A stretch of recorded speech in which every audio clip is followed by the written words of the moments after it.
Sa isang blind item, isiniwalat ni Cacho Santos ang isang di kanais-nais na karanasan habang ginagawa ang pelikulang Sukdulan. Aniya, isa sa kanyang mga leading man ay may problema sa personal hygiene na naging dahilan ng kanyang reklamo at sakripisyo sa trabaho. Pinanto niya na mahalaga para sa mga aktor, lalaki man o babae, na panatilihing mabango mula ulo hanggang paa upang hindi makasagabal sa kanilang mga kasamahan. Binanggit din niya na ang iba't ibang amoy ng pawis at pabango ay nagiging hamon sa mga eksena. Sa kabila ng sitwasyon, nagbigay siya ng payo na magkaroon ng konsiderasyon sa kapwa. Ang tanong, paano mo sasabihin sa kasamahan mo na mabaho siya nang hindi nakakainsulto? Tuldok, tuldok, tuldok, tuldok, tuldok, tuldok, tuldok, tuldok, tuldok.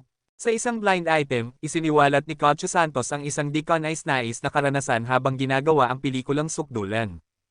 Aniya, isa sa kanyang mga leading man ay may problema sa personal hygiene na naging dahilan ng kanyang reklamo at sakripisyo sa trabaho.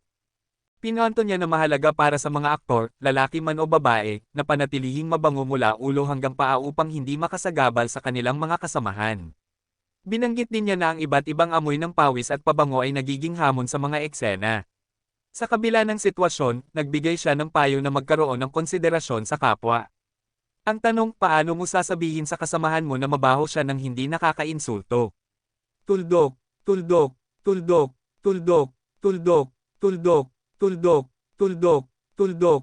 Sa isang blind item, isiniwalat ni Cacho Santos ang isang di kanais-nais na karanasan habang ginagawa ang pelikulang Sukdulan.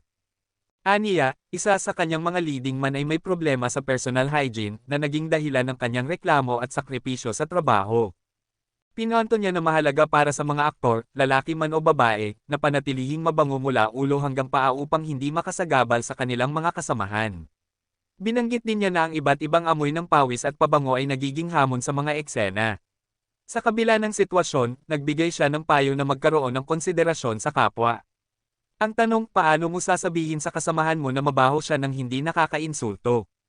Tuldok, tuldok, tuldok, tuldok, tuldok, tuldok, tuldok, tuldok, tuldok. Sa isang blind item, isiniwalat ni Cacho Santos ang isang di kanais-nais na karanasan habang ginagawa ang pelikulang Sukdulan.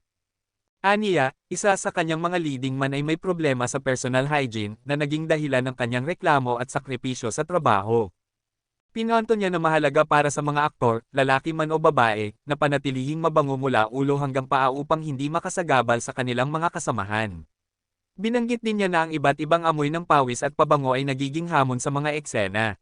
Sa kabila ng sitwasyon, nagbigay siya ng payo na magkaroon ng konsiderasyon sa kapwa.